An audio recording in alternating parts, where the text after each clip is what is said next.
dans quel état d'esprit tu prends t'as signé ton contrat début juin, t'as demandé ton contrat Ouais, avant de partir en vacances, ouais. Ouais, bah, comme j'ai toujours dit, de toute façon, si j'ai re-signé, c'est parce que j'étais content de re-signer ici et j'étais content de faire une nouvelle saison. Donc, je repars dans un bon esprit, avec beaucoup d'enthousiasme et beaucoup de motivation, et j'espère que les joueurs aussi. Les retrouvailles avec le groupe, comment ça s'est passé ce matin? Les retrouvailles, elles se passent bien parce que, à part ceux qui étaient prêtés, qui sont de retour, on va dire que je connais tous les joueurs, par le petit Mbok, qui fait la saison complète à Caen. Maintenant, oui, il n'y a pas de nouveauté, donc, pour l'instant. Donc, effectivement, c'est assez facile pour reprendre le contact. Donc voilà, assez normalement et assez facilement, on va dire, cette reprise de contact. Il n'y a pas de nouveauté parce que le mercato est assez calme. Ouais. C'était en France aussi, c'est une tendance.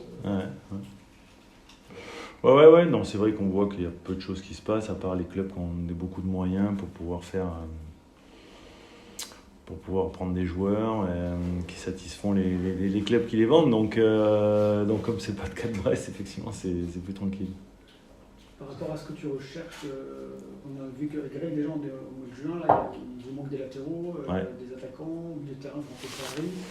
Ouais, c'est ce que tu as dit. Aujourd'hui, on cherche des joueurs à droite, à gauche, en défense, et effectivement un milieu de terrain également, et certainement un garçon pour aussi, j'allais dire, épauler Steve dans l'axe, même si on sait que Jérém peut le faire aussi. Donc voilà, après, c'est en plus les postes qu'on cherche sans que des joueurs partent. Si en plus il y a des joueurs qui partent de l'effectif, il faudra les remplacer. Donc c'est un gros chantier.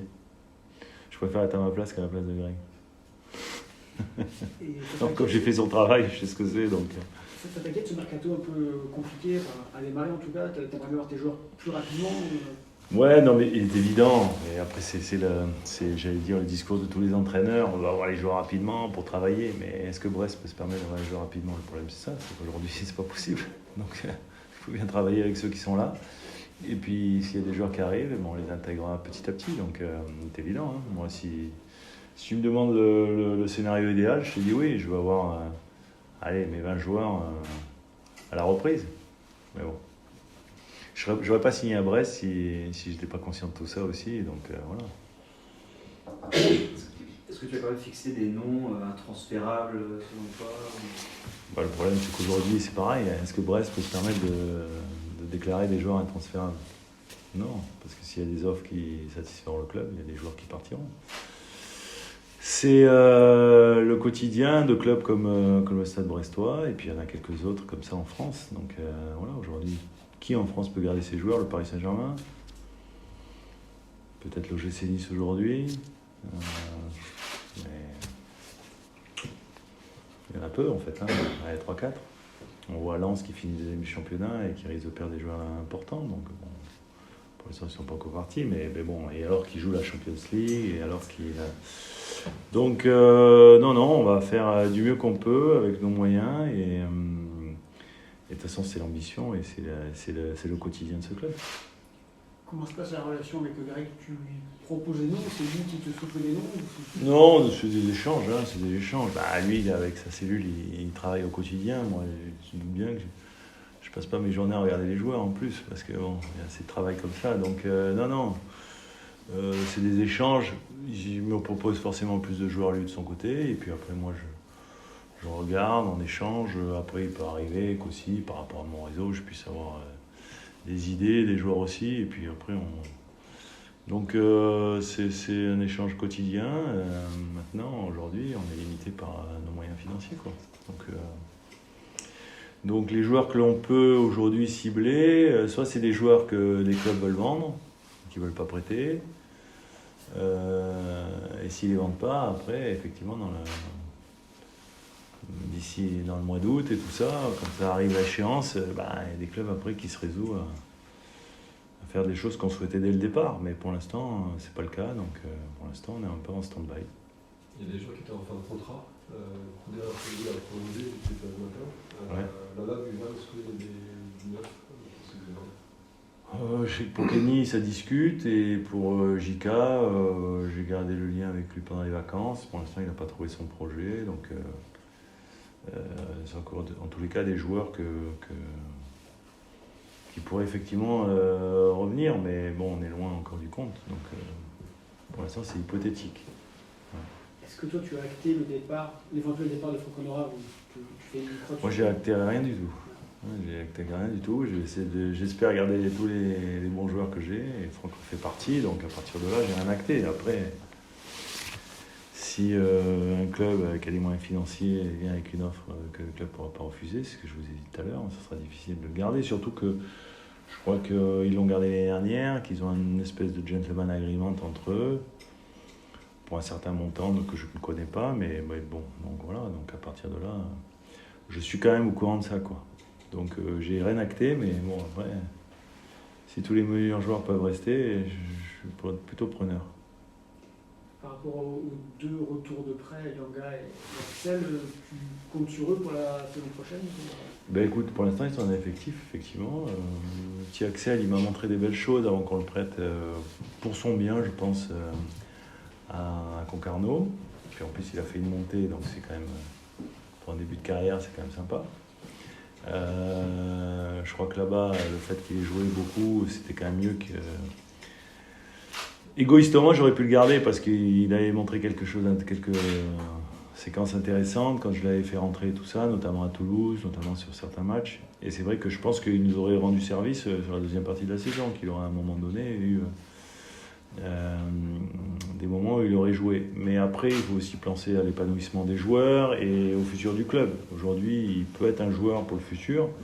Et c'est vrai que je pense que son apprentissage et son expérience, elle passait aussi par peut-être cette étape à Concarneau. Donc maintenant, on va voir comment il va être dans cette préparation-là.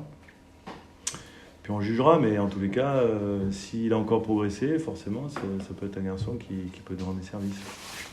Après, pour Mbok, Yanga, je le connais moins. En plus, j'ai pas trop vu ses matchs à Caen. Mais je sais que c'est un garçon qui a de la qualité aussi et qui a fait une saison pleine en Ligue 2. Donc ça, c'est intéressant pour lui aussi. Je pense pour sa progression. Donc on verra où est-ce qu'il en est. Ce qui est bien, en tous les cas, moi, c'est que je vais le voir avec un œil neuf. Et pas forcément comme mes adjoints, notamment, qui le connaissent depuis longtemps. Donc voilà, c'est toujours important d'avoir aussi ce recul, des fois, qu'on n'a pas quand on connaît les gamins depuis longtemps, quoi, tu vois. Donc moi, à ce moment-là, j'aurais vraiment en tous les cas, ce regard neuf sur lui. Donc on va le voir sur la préparation. Franck a retenu ce matin, ce qu'il a toujours mal à son... Ouais, il est dans une reprise dosée par rapport à, effectivement, son nom d'Achille. Ça va un peu mieux a priori, maintenant. Maintenant, on est dans ce processus-là. Ouais. Et Noah toujours... Et Noah toujours a ses problèmes à la hanche, donc il est en soins pour l'instant. Ça dure penser un peu, ouais, un peu. Mais c'est un truc qu'ils avaient décelé déjà quand il avait signé. Bon. Il reste les 3 sélectionnés qui reviendront. Lundi prochain, normalement, Steve, ouais. Ashraf et Yéré. Moi, maintenant, voilà. Normalement, ce qui est prévu, c'est ça, c'est lundi prochain. On part en stage en fin de semaine à Dinard. Qu'est-ce que tu attends de ces semaines de préparation? C'est un monté crescendo forcément? Voilà, c'est une reprise de toute façon effectivement progressive, même si aujourd'hui les joueurs, alors beaucoup plus qu'à mon époque à moi, parce que mon époque maintenant ça fait bien 20 ans, ils coupent de moins en moins parce qu'ils ont de plus en plus des prépas personnels, des choses comme ça. Donc ils ont eu un programme que leur a transmis Yvan pendant les vacances. Demain, comme on va avoir un test, le Vaméval, on verra ce qu'on vient travailler pendant les vacances, dans les tests studieux. Le test nous donnera déjà des indications sur ceux qu'on vient travailler et ceux qui ont peut-être plus profité des vacances. Donc voilà. Tu es arrivé en janvier avec une mission bien définie, Ouais. qui a été atteint. Là, tu vas avoir une saison complète, tu te projettes sur une saison complète avec une préparation. Qu'est-ce que ça va changer un peu dans ton approche? Ça change beaucoup de choses. C'est ce que j'ai dit aux joueurs ce matin dans le petit speech. Alors on ne s'est pas éternisé parce que, comme j'ai dit, on les connaît tous. Le staff n'a pas changé, donc il n'y avait pas beaucoup de nouveautés. Mais c'était quand même pour leur passer le message que ce qu'on a fait pendant 5 mois, 6 mois, il faut reconnaître et dire les choses. On a été très performants. Parce que la performance, ce n'est pas lié seulement à la victoire. On a tendance toujours à dire ceux qui gagnent sont performants. Non. La performance, elle est liée effectivement avec un objectif que tu te fixes et que tu vas atteindre ou pas atteindre. Et c'est vrai que l'objectif qui était de se maintenir quand je suis arrivé, il était réalisable, mais il était loin d'être acquis quand même. Et je pense qu'on a performé au-delà quand même presque des espérances, parce que prendre le nombre de points que l'on a pris pendant cette période-là, par rapport à une équipe qui était un peu traumatisée en termes de résultats et de contenu de match, c'est vrai que voilà, c'est en tous les cas, je pense, quelque chose qui a été bien mené, et avec des garçons qui ont adhéré et qui ont été effectivement performants, et du coup ce qui a permis au club d'atteindre ses objectifs. Maintenant, aujourd'hui, comme je leur ai dit, ça c'est super, mais bon, on tourne la page. Alors on s'appuiera bien sûr de ce qu'on a travaillé, de ce qu'on a fait, et du progrès aussi, je pense qu'on a fait pendant ces 5-6 mois où on était ensemble. Mais on passe à un autre chapitre, c'est autre chose, c'est complètement différent, donc ça change effectivement beaucoup de choses, parce que effectivement, est-ce que ce sera la même équipe, ça on ne sait pas. Et après, voilà, de faire une préparation, c'est pas du tout la même approche que d'arriver avec un état des lieux, et avec une obligation, on va dire, de résultats immédiats. Donc voilà, donc là il y a un peu plus de temps pour se préparer, pour mettre en place des choses, pour continuer à progresser, et puis peut-être aussi amener des alternatives différentes qu'on n'avait pas pu mettre en place tout de suite, parce que quand je dis ça, ça peut être essayer un ou deux autres systèmes, voilà, tout en sachant que notre base de 4-3-3 avec une pointe haute ou une pointe basse, c'était un système qui a quand même permis aux joueurs, je pense, de s'exprimer et d'être performants. Mais bon, après, il ne faut pas s'interdire de pouvoir, de temps en temps, suivant les matchs, pouvoir changer de système, et ça, il faudra le travailler pendant les vacances. Donc il va y avoir du travail, bien sûr, mais je pense que les joueurs étaient contents aussi d'être là à la reprise. Donc ça va se faire de manière studieuse, travailler avec sérieux sans se prendre au sérieux. Voilà. Dans la construction de ton équipe, est-ce qu'il y a des choses dans le style que tu aurais voulu travailler pendant ton janvier, mais que tu n'as pas eu le temps de le faire et que tu voulais dans l'ADN? C'est ce que j'ai dit, c'est-à-dire à un moment donné, sur des séances plus tactiques, travailler un autre système, tu vois. Mais après, il est évident que quand il est dans l'urgence, c'est toujours un peu plus compliqué.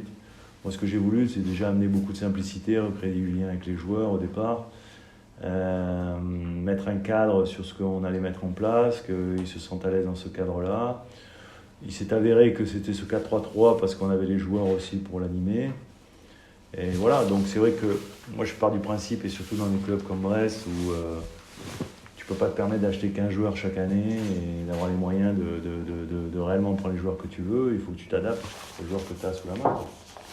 Donc cette adaptation, elle s'est faite assez rapidement. Voilà, et c'est ce qui s'est passé maintenant, effectivement, sur la préparation. Si on a la possibilité, et si on a les joueurs aussi pourquoi pas, sur des périodes de match, expérimenter d'autres systèmes pour voir si on peut avoir des alternatives. C'est toujours bien de pouvoir créer un peu l'incertitude chez l'adversaire. Donc pour ça, il faut être capable de pouvoir animer des systèmes différents. Et c'est vrai qu'on ne l'a pas fait l'année dernière. On l'a fait en cours de match des fois, mais très peu, quoi. Tu veux garder l'ADN d'une équipe qui met l'intensité Ah, ça c'est sûr.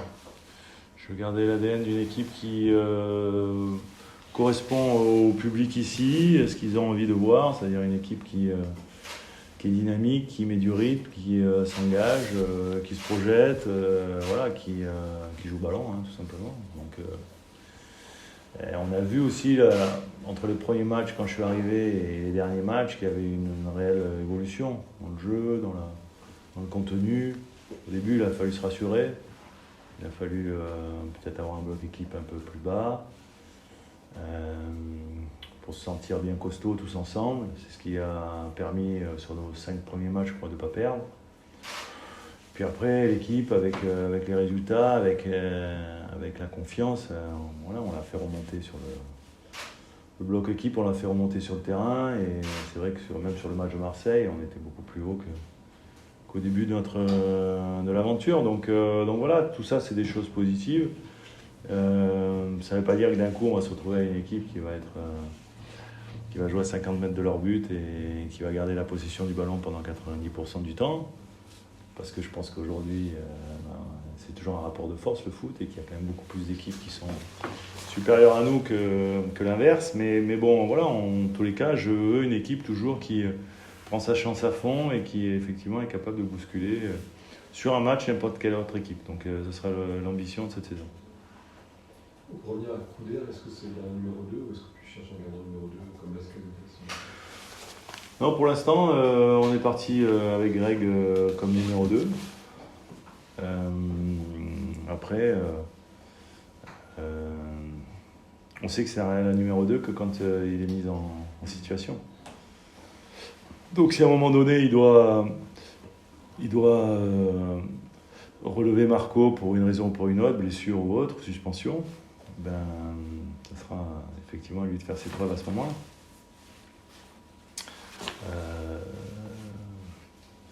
C'est un garçon qui a de la qualité, qui a progressé, qui a eu un état d'esprit exceptionnel l'année dernière, où il était souvent 3e. On l'a récompensé d'ailleurs dans les 2 derniers matchs, je crois, en le mettant sur le banc, sur le match de Marseille, je ne sais plus exactement, mais parce que c'était la volonté aussi de le récompenser. Donc voilà, c'est un vrai professionnel, et donc maintenant c'est à lui de prendre sa chance, quoi. C'est une sorte de promotion en fait, un peu. Ouais. On peut voir ça comme ça. Après, on sait très bien que le foot, ça reste la performance, quoi. On verra. Déjà les matchs amicaux, il y aura une partie. Mais bon, on n'a pas de soucis par rapport à ça. Est-ce que tu as un avis sur le marché des entraîneurs? Cet été, il n'y a plus que 18 places entre guillemets en Ligue 1. Il y a pas de jeunes qui arrivent, qui n'ont pas de place. Est-ce que tu as un point de vue là-dessus? Ça se renouvelle encore une fois Bon, écoute, pas tellement, parce que c'est vrai que moi, pendant de nombreuses années, avant d'arriver à Brest, j'étais plutôt dans le marché des entraîneurs, donc tu vois. Non, il est évident que ça se réduit, puisque tu vois, il y a eu le nombre de clubs, il y a moins de potentiel pour les entraîneurs. On voit que il y a des entraîneurs étrangers qui arrivent aussi, donc bon, depuis maintenant quelques années.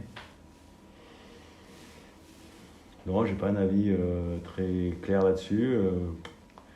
On peut toujours se poser des questions, tu vois, par exemple sur l'arrivée d'un jeune entraîneur à Nice, alors il y avait un jeune entraîneur français, il décide de changer, voilà. Bon. Mais après, les tenants et les aboutissants, je ne les connais pas, et c'est vrai que les réflexions des clubs, je pense qu'elles sont animées par leurs moyens, par leurs ambitions, mais après, les connaître vraiment le fondement des choses. Moi, je préfère toujours avoir des entraîneurs français sur des bancs de clubs français, mais bon, après, ça c'est mon avis personnel. Quand on voit qu'il n'y a que 5 coachs qui ont commencé la saison dernière sur un banc qui vont commencer cette saison, ça t'inspire quoi? Il y en a 15 du coup qui n'ont pas... Ça m'inspire que le métier est de plus en plus difficile, qu'il est de plus en plus instable, et que c'est malheureusement la règle du jeu, et que on est obligé d'intégrer tout ça, quoi.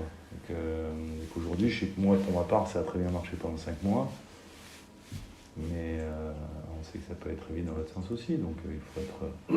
C'est pour ça que j'essaie toujours d'accueillir ou les victoires ou les défaites, pas de la même manière, mais en tous les cas en étant toujours très mesuré, et en ayant beaucoup d'humilité, parce que même si tu as des bonnes périodes, ça peut vite basculer rapidement en sens inverse, et qu'il faut toujours avoir cette notion d'équilibre, et qui n'est pas facile dans le métier, parce que c'est des métiers qui génèrent beaucoup d'émotions, et notamment auprès des dirigeants.